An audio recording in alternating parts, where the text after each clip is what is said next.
Hey, what's happening, guys? Dan Darrow here with another Options to Play video update. So, I hope you all had a great weekend.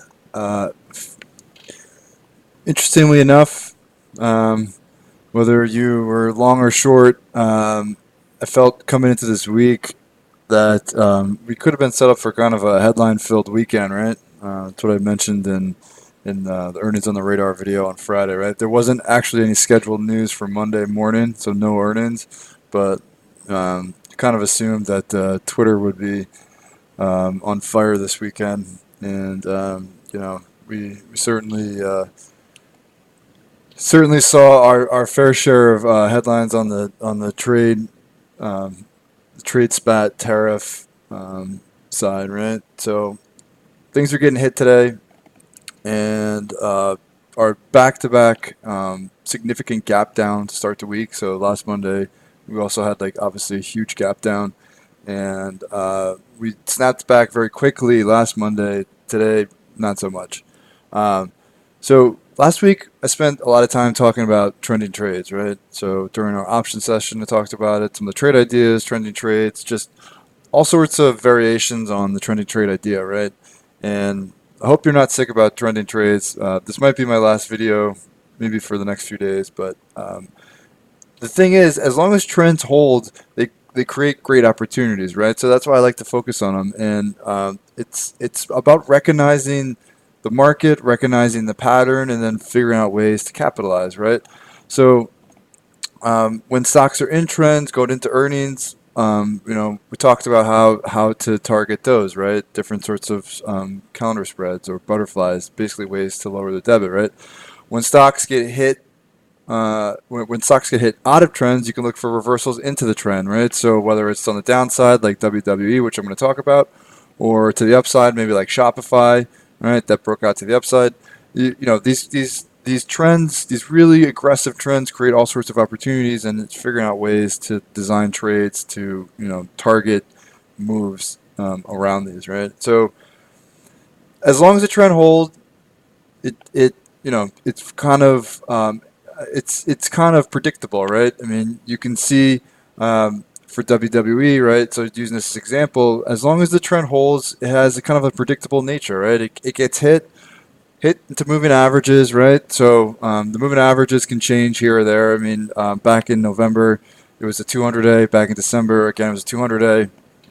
Then back in February, it was the 50-day, right? 50-day, 50-day, 50-day again, and then on earnings in April, it dropped down to the 100 and the 200-day, right? So trends are predictable. I mean, that's one of like the highlight, the highlighting nature or aspects of trends is that they're predictable. I mean, they run and they fail at like key areas of resistance, and they roll over and bounce at defined areas of support, right? So when WWE broke down to the 100-day and the 200-day on earnings, I thought it set up an interesting opportunity, right? Because you had a pretty well-defined area of support, right? The 200-day held multiple times just over the last 6 months, and the market was still doing its thing, grinding higher, right? So this was like a pretty well-performing name. It wasn't like a top name. It might not have been like a name that on most people's radar, but it was a relatively well-performing name in a relatively well-defined range, pulling into relatively strong area of support. So I thought it was worth a shot, right?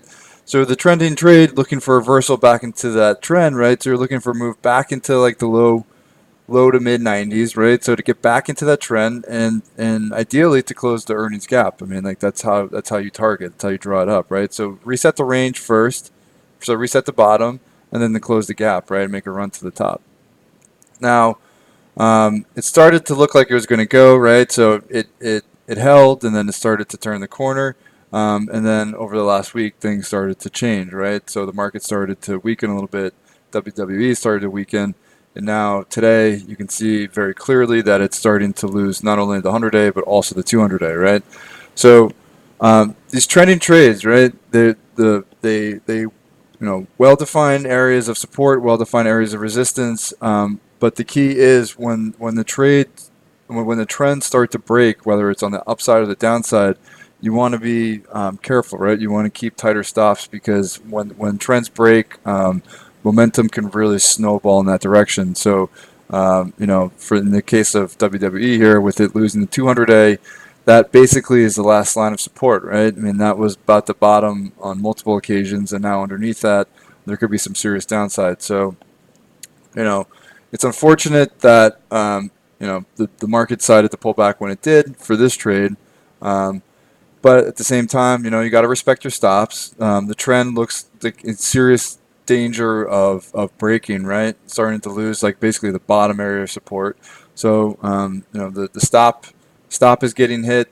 The trend looks susceptible, so it's time to exit, right? And that's really how you got to approach these trending trades, right? As long as the trend holds, that's fine, and you got these well-defined targets of resistance and support. But once things start to change, then you really got to respect your stocks because things can snowball in the opposite direction very, very fast. All right.